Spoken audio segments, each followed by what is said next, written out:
Dan selamat petang kepada semua. InsyaAllah hari ini saya diminta oleh leader saya, Master Nurita, untuk memberikanlah tajuk dia. Agak terkejut juga tengok, tapi insyaAllah saya cuba share sebaik mungkin.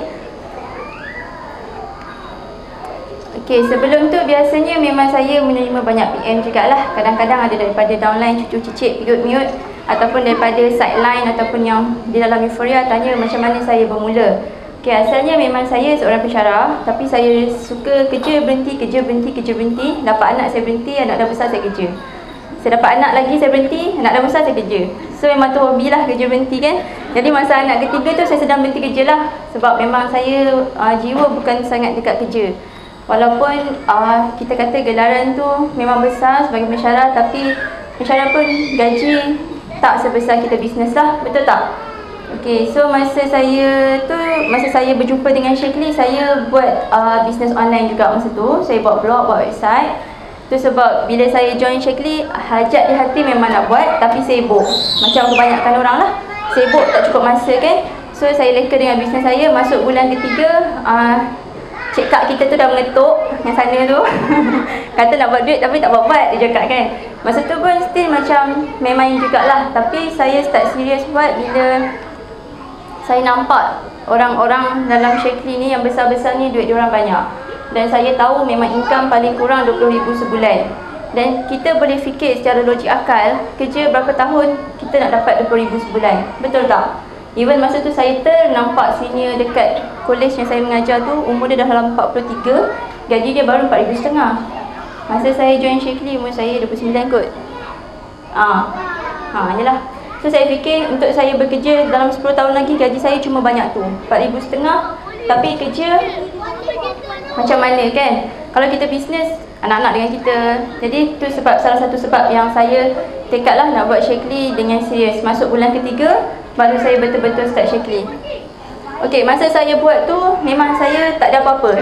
Start zero to hero. Okey, memang tak ada modal, tak ada ilmu, tak ada masa. Maksud saya tak ada modal tu memang suri rumah. Okey, kita berapa husband bagi tu je lah yang kita ambil kan, duit untuk kita. Yang lain memang dia lah. So kalau apa yang dia bagi itu dia, yang kita belanja banyak tu je lah. Tak adalah nak minta lebih-lebih ke, nak pergi lebih-lebih, tak ada, betul tak? So the secret of success is learning how to use pain and pleasure use you.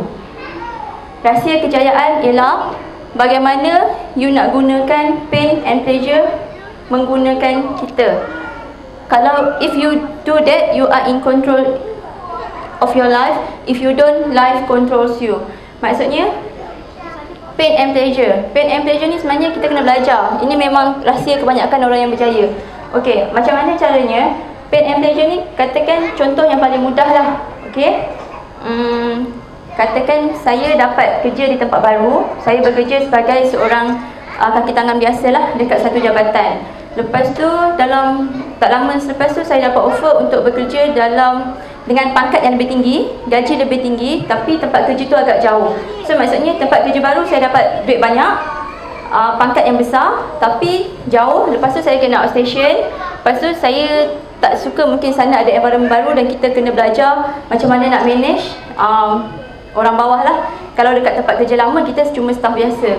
Okey, disebabkan pain and pleasure ni, disebabkan tempat kerja baru tu, walaupun kata tempat kerja lama gaji 2,000, tempat kerja lama gaji 4,500. Disebabkan tempat kerja baru tu lagi susah, maksudnya jauh, kena outstation. Saya tak ambil job tu, maksudnya saya tak terima. Saya rela kekalkan kehidupan saya di tempat kerja lama sebab saya tak sanggup outstation, saya tak sanggup travel, saya tak nak susah payah belajar benda yang baru. So dekat sini maksudnya pain mengatasi pleasure. Walaupun sebenarnya gaji saya lebih besar untuk tempat kerja baru, tapi saya tak nampak gaji tu besar. Saya nampak susah. Saya nampak kalau pergi sana saya kena travel, saya kena belajar benda baru. Jadi saya tak ambil tempat tu, kerja tu. Jadi apa yang saya cuba sampaikan dekat sini, pain menguasai kehidupan kita. Faham tak? Sekarang ni apa yang kita tak terima job, padahal sebenarnya kalau kita terima job tu, kita akan naik pangkat. Pangkat kita akan lebih besar, gaji naik 1,500. Dan kemungkinan in future kita akan naik pangkat lagi, gaji lebih besar, betul tak? Tapi kebanyakan orang dia lebih rela memilih kerja lama sebab dia tak nak pain tu, dia tak nak rasa kesakitan tu. Okey? Faham kan? Okey, sama juga macam bisnes Shaklee. Bila you masuk Shaklee, sebenarnya ramai yang nak buat duit. Nak jadi macam tu, nak jadi macam ni, nak dapat duit banyak ni, banyak tu. Tapi berapa ramai yang sanggup merasai pain untuk dapatkan pleasure? Berapa ramai yang sanggup, macam Arnie cakap, korbankan masa tidur? Berapa ramai yang sanggup hulu hilir nak pergi ambil stok, lari sekejap dalam shower, makan kejap-kejap? Berapa ramai yang sanggup merasai pain untuk dapatkan pleasure tu lah? Okey, so sebenarnya dalam kehidupan orang biasa, pain and pleasure menekan dia orang. Menekan orang biasa. Orang yang luar biasa, dia menggunakan pain and pleasure ni untuk push dia. Dapat ke apa saya cakap? Okey, contoh lain. Sekarang ni saya husband saya dalam sektor marine. So marine gaji memang besar jugalah. Okey, memang kalau ikut age dia bukan banyak tu gaji, memang gaji dia lebih. Kalau ikutkan sebenarnya cukup untuk hujung bulan, tak ada masalah. Cuma kita tak adalah macam kata nak duduk-duduk hotel balik boleh ambil berus gigi tu, tak ada lah. Betul tak? Tapi saya nak hidup macam tu. Jadi tu salah satu sebab lah kenapa saya serius. Kadang-kadang kita nak duit banyak. Okey, katakan saya bagi tahu income saya 30,000. Semua orang nak income 30,000 sebulan, betul tak? Tapi berapa ramai yang sanggup buat apa yang saya buat? Kadang-kadang kita cakap macam saya pun, tahu income M pun berapa kan? Income dia berapa? Kadang-kadang kita pun cakap kita nak income macam dia, tapi berapa ramai yang sanggup buat apa yang dia sanggup buat? Sebab kebanyakan orang dia nak, tapi masa tidur, tidur lah ngantuk. Macam mana ni tak tertidur, susukan anak mesti tidur lah. Betul tak? Jadi sebenarnya pain tu menguasai pleasure. Okay? You rasa sakit tu lebih daripada yang you nak. You tak sanggup nak korbankan apa-apa.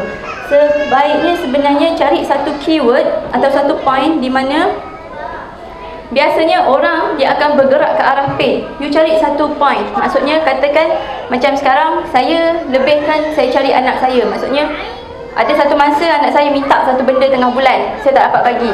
Itu sebenarnya titik tolak saya mula buat Shaklee. Tengah bulan dia minta benda, saya tak dapat bagi. So saya rasa kenapa masa umur dia kecil saya tak dapat bagi. Maksudnya bila dia besar, dia nak pergi sekolah, nak pergi universiti, kita nak bagi macam mana? Betul tak?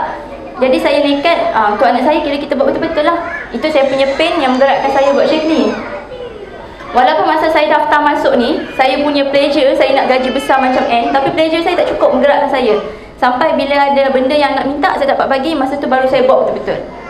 So kiranya dekat sini saya nak you all fikir apa yang menjadi you punya pain yang boleh menggerakkan you lah. Contoh mungkin mak sakit kat kampung, perlukan belanja besar. Betul tak? Mungkin adik-adik banyak lagi. So kita yang kena buat. Macam Arnie, dia guna apa? Dia punya pain dia guna apa untuk bergerak? Dia gunakan master dia untuk sambung belajar. Betul tak? Dia nak duit dia dibiayai sepenuhnya oleh Shaklee. So itu daya penggerak dia. Jadi setiap orang sebenarnya kena ada key point. Kenapa you nak buat benda ni? Kalau you tak ada key point saja je you nak cakap, you nak duit banyak, memang takkan ke mana. Percayalah. Yang dari hasil kajian, pakar-pakar motivasi mana-mana pun, orang biasa memang akan bergerak bila dia sakit. Bila dia terkena something, baru dia terhegih-hegih nak buat benda tu. Bila kadang-kadang ada masa saya jumpa ada seorang ni, bila dah bercerai, baru sibuk nak cari kerja. Padahal sebenarnya suami dah main kahwin 3 lama dah, tapi tak ambil apa-apa inisiatif. Bila dah jadi benda, baru sibuk nak cari sana cari sini. Jadi sebenarnya selagi benda tu tak betul-betul kena kat kita, selagi tu sebenarnya kita tak bergerak. So tak naklah benda tu jadi kat kita semua kan. Jadi sebenarnya balik kena fikirlah apa point yang akan menggerakkan you untuk buat bisnes dengan betul.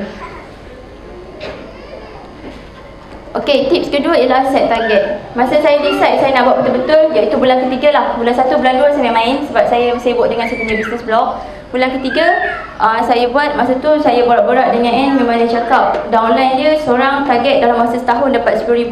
Betul Farah dia dapat? Saya ingat lagi dia cakap. Okey, so dalam hati saya, kalau orang tu boleh dapat setahun 10,000, kenapa aku tak boleh?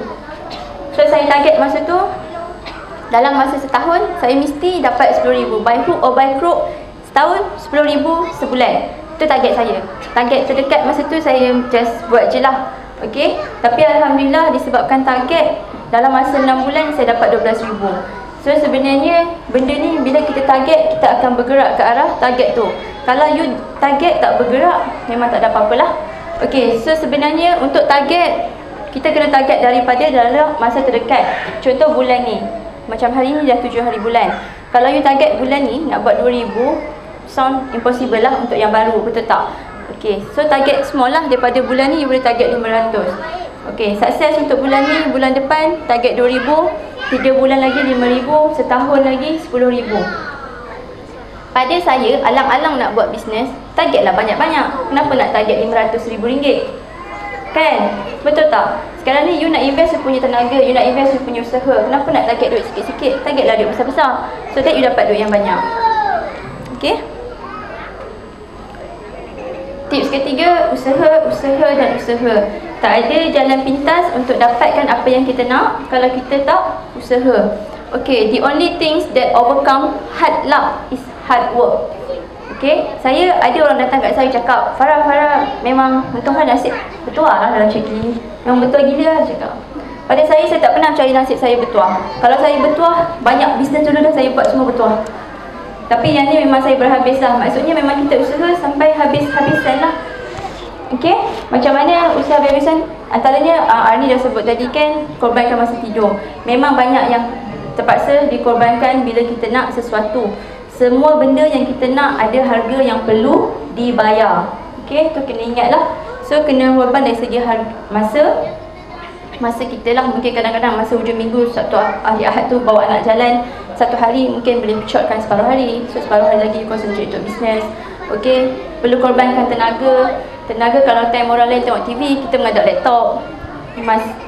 Dan juga korbankan RM1. RM1 ni mungkin dari segi marketing untuk kita punya blog, mungkin dari segi kita nak upah orang buat blog, apa-apalah. Kadang-kadang kita buat flyers tu pun duit juga, betul tak? Okay.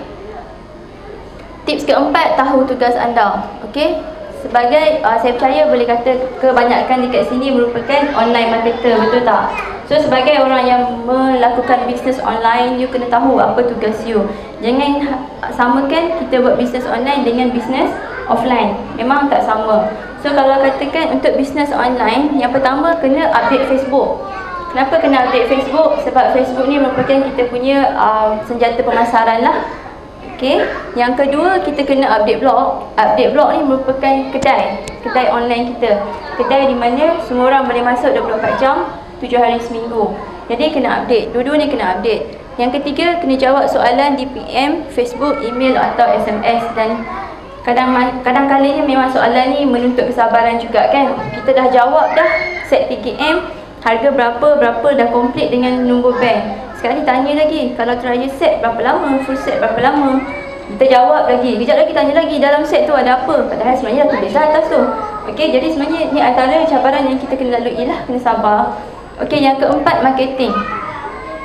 Marketing bisnes online. Kalau offline, kita punya marketing letak banner, kita hantar pamphlet, betul tak? Tapi kalau offline macam mana? So dekat sini you kena belajar lah macam mana nak buat bisnes online. Kadang-kadang saya banyak jumpa orang yang especially newbies datang, saya tak tahulah bisnes online ni macam mana. Saya tak tahu macam mana buat marketing, saya tak tahu. Memanglah you tak tahu sebab you baru masuk, so belajarlah. Janganlah guna alasan tak tahu. Kalau tak tahu sangat, pergi kat pakcik Google tu tekan, dia mesti keluar macam mana. Okay. Yang kelima, kreatif berbisnes. Berbisnes ni kena kreatif. Antara orang kreatif yang saya kenal, Master Norita kita lah. Dia memang kreatif mempelbagaikan set-set. Kadang-kadang macam ESP, macam mana dia set benda tu, so kita senang naik untuk jadi supervisor dan sebagainya kan. Jadi sebenarnya kena ada teknik-teknik tertentu setiap bulan, ataupun you kena ada perancangan lah macam mana kita nak buat bisnes kita, so that customer pun tak adalah rasa macam boring ke apa dengan kita. Seterusnya, duplicate kejayaan pada downline. Okey, untuk downline sebenarnya kadang-kadang ada masa kita tak perlu nak cemburu atau envy dengan downline lah. Apa yang kita ada sebenarnya kita kena bagi dekat downline kita. In fact, macam saya sendiri, ini kelas untuk semua Euphoria. Macam kita sendiri untuk Animax, kita ada satu kelas group untuk kita jugalah. Di mana dalam group tu saya dan suami akan bagi macam mana cara marketing, teknik marketing. Kita akan ajar buat blog, kita akan ajar design blog, semua kita ajar. Walaupun sebenarnya buat blog, design blog tu sebenarnya tak terlibat pun dengan Shaklee, tapi kenapa nak berkira dengan downline? Ada masa downline tak dapat attend seminar, okey tak apa, datang kat rumah saya boleh ajar. So sebenarnya tak ada masalah untuk kita dengan downline. Cuba rapatkan diri dengan downline sebab niat untuk kita membantu dia. Okey. Sebab bila hidup downline tu berubah, dia jadi seakan-akan kita sebenarnya sedikit sebanyak menyumbang kepada kita punya pendapatan juga. Betul kan? Dan untuk duplicate kejayaan ni biasanya kalau boleh tu eloknya adakan kelas macam ni lah, secara formal pun bagus juga. Sebab dia mengajar downline macam ni, dia boleh kenal lah antara satu sama lain. Kalau kata kita selalu suruh dia datang rumah pun tak bagus juga. Sebab dekat rumah nanti kita pun tak ada masa untuk kita punya personal time. Maksudnya dalam sebulan sekali atau 2 bulan sekali ke bolehlah buat perjumpaan dengan downline. Okey, tips kelima ialah urus kewangan bisnes. Okey, ini ialah masalah terbesar. Even dekat downline saya sendiri pun kadang-kadang saya dah ajar tapi tak boleh nak buat. Okey. Urus kewangan bisnes, duit personal versus duit bisnes. Kita kena asingkan duit personal dengan duit bisnes. Tak boleh campur. Okey. Wallet dalam beg mesti ada dua. Satu wallet personal, satu wallet bisnes. Katakan you cakap dengan saya you tak ada modal. Okey, tak apa. Kalau tak ada modal sangat, mampu tak beli satu set B 231? Boleh kan? Nak buat trial set kan? Okey, bila kita buat 231 trial set tu, kita dapat 4 trial set. Daripada 4 trial set tu kita untung dalam berapa ringgit? Berapa ringgit? Bukan, yelah 81 320 tolak 241. Ada berapa ringgit tu beza? 79. Okey, dalam RM80. RM80 lagi. RM80 tu masuk balik dalam wallet bisnes. Jangan masuk dalam wallet personal. Maksudnya daripada 231 campur dengan 80, awak dah ada 330. Betul tak? Okey, 330 tu kita rolling balik beli barang. Macam tu lah seterusnya dan seterusnya. Kalau kata kita beli duit kita, okey, sekarang macam ni. Kalau kata tak ada modal sangat, memang kita kena pakai duit kita lah untuk mulakan bisnes. Katakan ambil 231. So duit tu asingkan, lupakan, jangan kira duit tu. Maksudnya duit tu bukan hak kita lagi dah. Itu duit company. Pandai asingkan duit awak dengan duit company. Okey? Lepas tu rolling je duit tu. Jangan usik. Saya bagi contoh, masa saya mula dulu pun dengan 231 tu, lepas tu saya top up sampai 500 lah. Kiranya 500 duit saya tu. Dulu selepas tak sampai setahun, modal dalam wallet saya tu berbelas ribu. Okey, berbelas ribu duit modal saya. Saya tak usik. Memang terperanjat tengok. Banyaknya duit. Itu bukan duit bonus Duit bonus lain Duit bonus lain. Duit bonus masuk bank. Itu duit modal. Jadi tak timbul isu untuk saya beli stok. Kalau dulu beli stok, customer order tulis berapa, make sure yang customer order kita boleh hantar. Betul tak? Tapi sekarang saya beli stok ikut suka hati. Agak-agak tengok macam ESP tinggal 6 tak cukup. Okey, beli 3 dozen. Beli vitamin C, beli berapa? Faham tak? Sebenarnya you tak payah pun nak sampai berbelas ribu rolling stock. Tapi ada masa kita perlukan duit untuk modal. Satu, sebab contoh macam vitamin C yang jadi habis hari tu. Orang yang kaya, dia dapat simpan stok. Orang yang tak kaya, tak ada stok. Betul? Betul? Okey, siapa yang susah? Kan? Sebenarnya dia simpan stok bukan untuk membolot modal dekat pasaran. Bukan, dia simpan stok untuk kemudahan dia berbisnes. Sebab biasanya orang yang boleh simpan stok ni pun dia punya stok keluar macam air. Macam mana dia masuk stok dia, macam tu stok dia keluar. Itu sebab dia kena standby stok banyak. Tapi bila jadi macam keadaan hari tu, siapa yang nak backup you? At least tolonglah simpanlah 3-4 botol ke macam vitamin C. Katalah you tak ada modal 2. Tu sebab saya kata sekarang memang tak ada modal is okay. Tapi make sure duit modal tu asingkan dalam wallet berlainan. InsyaAllah modal you akan banyak dan banyak. Percayalah. Jangan cuba curi duit company. Kalau belajar dengan orang Cina itu antara tips dia. Dan sebenarnya kebanyakan kegagalan orang Melayu berbisnes, curi duit company sendiri. Bila duit personal tak cukup, hujung bulan ambil duit company 1,000, 2,000, 1,000, 2,000, end up habislah. Kan? Sekarang cerita, kita tak ada aset nak kena bayar, tak ada kedai nak kena bayar, tak ada staff nak kena bayar. Itu sebab you curi duit company, you tak rasa. Tapi kalau you buka kedai betul-betul, kedai saja 2,500, nak bayar staff berapa, nak pusing rolling modal. Jadi sebenarnya itu sebab saya kata antara punca kebanyakan orang Melayu kita jatuh sebab tak pandai manage duit. Tapi apa kaitan kita online? Kita online, bila kita ada duit banyak untuk ni, senanglah. Sebab bila duit kita banyak, apa kelebihan lain? Kita boleh buat marketing berbayar dekat internet. Kita boleh buat FB punya iklan. Itu beza orang yang ada duit dengan orang yang tak ada duit. Kalau orang tak ada duit, dia akan pusing je lah. Sekejap lagi dapat duit daripada customer, pakai. Lepas tu korek balik duit nak beli. Sekejap lagi pakai balik, korek balik. Sampai bila nak jadi macam tu? Sampai satu masa suami pun akan tanya, kau ni kulu-kili duit mana? Yang duit saya pakai hujung bulan tu banyak duit apa? Kita pun nak marah kan?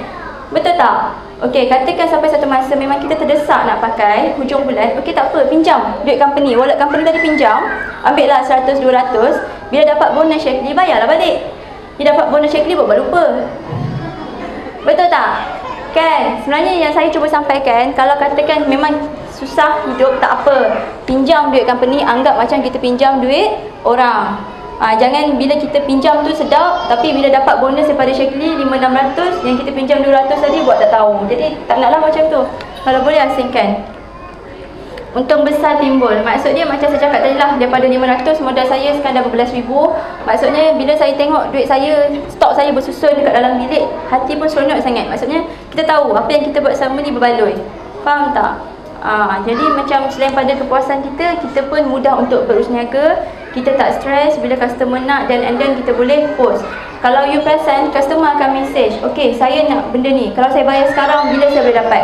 Selalu kan customer tanya?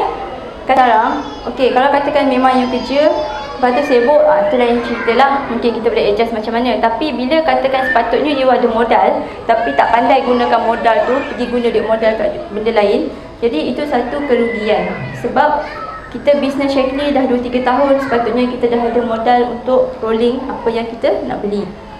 Okay. Tips ke-6, keep moving. Okay. Never give up. It happens that you cannot see how close you are to your goals. Okay, katakan macam gambar ni, tengok dia sibuk nak cari diamond tu kan. Okay, dia tukul, tak sampai-sampai. Okay, buat lagi, tak sampai-sampai. Tapi bila dah dekat sangat, tinggal lagi 1-2 kali je, dia give up, dia patah balik. Datang CB, pukul benda tu, terus dapat diamond. Siapa tengah ngau? Betul kan? Selalu jadi benda macam ni. So ingat, bila you rasa you nak give up, ingat balik kenapa you buat benda ni. Dan ingat, sekali atau 2 kali buat lagi, you dah dapat dah benda tu. Jadi you takkan stop tengah jalan. Dan macam penanya kita cakap tadi, sebenarnya cepat atau lambat bukan masalah. Memang kita boleh kata setiap orang ada perjalanan dia yang tersendiri. Macam saya sendiri, bulan pertama saya cuma dapat RM30 je. Bulan kedua 600, bulan ketiga baru saya shoot naik 3008. Okay, dan seterusnya saya punya perjalanan memang meningkat lah. Itu perjalanan saya. Ada perjalanan downline saya, bulan pertama dapat RM2,000, bulan kedua dapat RM2,000, bulan ketiga keempat ada masalah, dia down, bulan kelima keenam dia bangun balik. Pada saya tak ada masalah, selagi you terus berjalan, is okay. Sebab kadang-kadang kita memang ada kekangan yang berlaku sepanjang perjalanan kita. Betul tak? Kadang-kadang, okay tak apa, yang tu next topic. Okay, tips 7, believe and positive. Percaya diri sendiri. Okay, bila kita nak buat apa-apa, kita kena percaya kita boleh buat. Macam saya dulu, antara benda yang pertama saya cakap, kalau downline N boleh buat RM10,000 dalam masa setahun, kenapa saya tak boleh? Kalau masa tu N income dia dalam 20 lebih, dia boleh buat, kenapa dia tak boleh? Dia cikgu, saya cikgu juga. Apa bezanya? Tak ada beza. Dia kat Sarawak, saya kat KL lagi. So tak ada masalah. Okay, sebenarnya kita kena percaya diri sendiri. Kadang-kadang terlampau banyak alasan yang membuatkan kita tak percaya diri kita. Once you cakap you tak boleh, that's it. You memang takkan bila-bila boleh. So percaya diri sendiri, tahu kita boleh buat, insya-Allah kita akan boleh buat. Okay, yang ni saya suka sangat benda ni. Belief is the power to create and the power to destroy. Okay, yang ni memang saya dapat kat satu buku motivasi. Sebenarnya apa-apa yang kita buat dalam hidup ni, sebenarnya keyword dia ialah percaya. Once you percaya, you boleh buat, itu ialah titik perubahan hidup you masa tu. Once you kata you nak, itu adalah satu tahap yang merubah kehidupan you masa tu. Jadi sebenarnya you kena decide lah, you kena percaya. Kalau you percaya, memang you boleh buat. Kalau contoh katakan saya cakap macam hari tu, saya kata saya nak buat sebab orang lain boleh buat. Tapi kalau bila saya bercakap, ada hati-hati kat bawah ni cakap, ya ke boleh ke RM10,000? Mana boleh? So tak boleh lah. Sebab you dah kata mana boleh, so tak ada pergerakan untuk membolehkan RM10,000 tu. Dapat ke? Dapat Okay, percaya Allah akan beri. Okey, satu, percaya diri sendiri. Yang kedua, kena percaya Allah akan beri. Kalau kita sendiri tak percaya Allah akan beri, doalah dengan dia kan. Minta, ya Allah Tuhan ku, bagilah aku rezeki yang banyak. Minta dengan dia spesifik. Nak berapa rezeki yang banyak? Banyak tu banyak mana? 3,000 banyak juga kan. Mintalah berapa yang nak, dia yang akan bagi. Macam mana customer tu datang? Allah yang bagi. So kena percaya dia akan bagi. Kalau kita sendiri was-was dengan Allah, ya ke Allah nak bagi? Allah pun tak ingin nak bagi. Betul? Okey, so ada dua percayalah. Satu, percaya diri sendiri, percaya dekat Allah. Yang ketiga, keempat, positif, fikir yang baik-baik. Fikir yang baik-baik. All along the way memang kita akan menghadapi masalah. Macam tadi kita buat target week by week. Okey, saya suka buat target week by week. Tengah bulan saya make sure saya achieve separuh daripada target saya. 15 tu dah kena sampai apa yang saya nak separuh.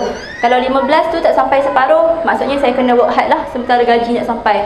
So bila ada masa setengah orang, bila dia tak sampai target, dia langsung jadi macam negatif.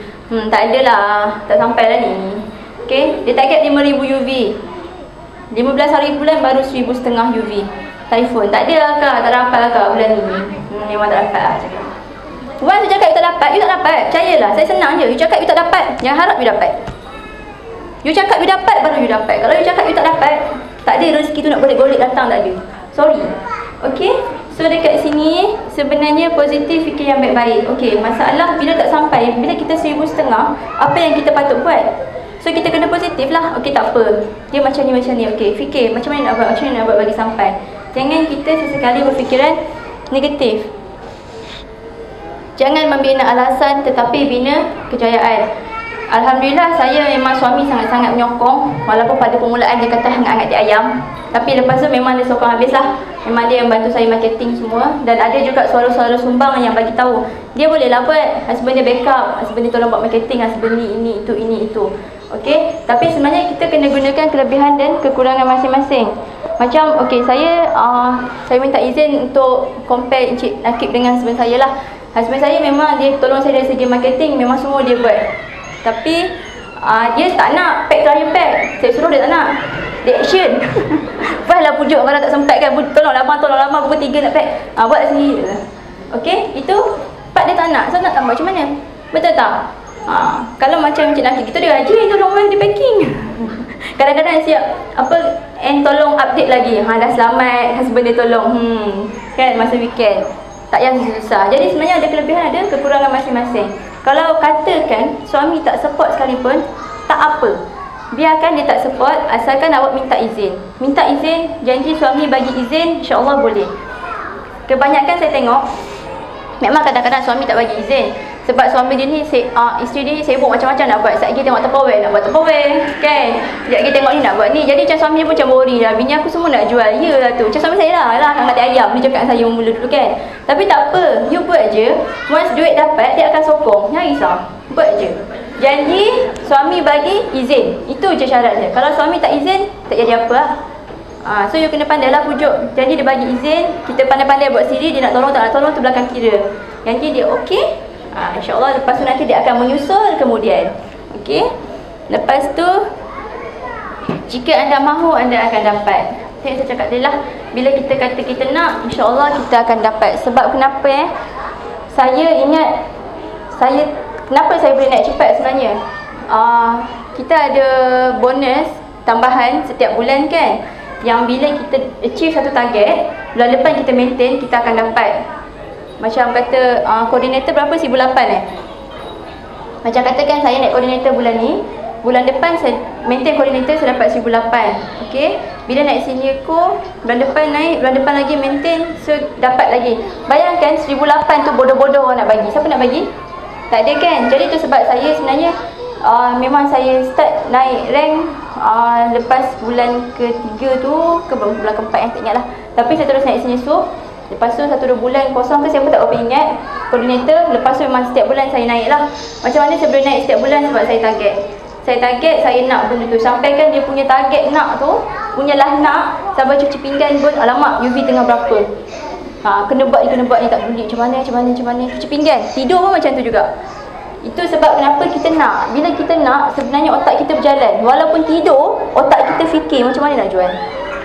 Okay. So itu beza orang yang betul-betul nak dengan orang yang biasa-biasa aja.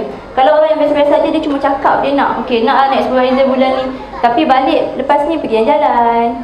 Lepas tu anak, misalkan anak tidur tertidur. Macam mana tertidur lah tadi kan. Besok pagi dah nak kerja. Lepas tu nak bangun pagi macam Ani cakap, tak boleh lah ngantuk. Nanti ngantuk kat office susah. Nanti tak berkat kerja kan. So sebenarnya banyak alasan kalau nak buat. Nak tak nak je. Okay, itu saja. Ada soalan?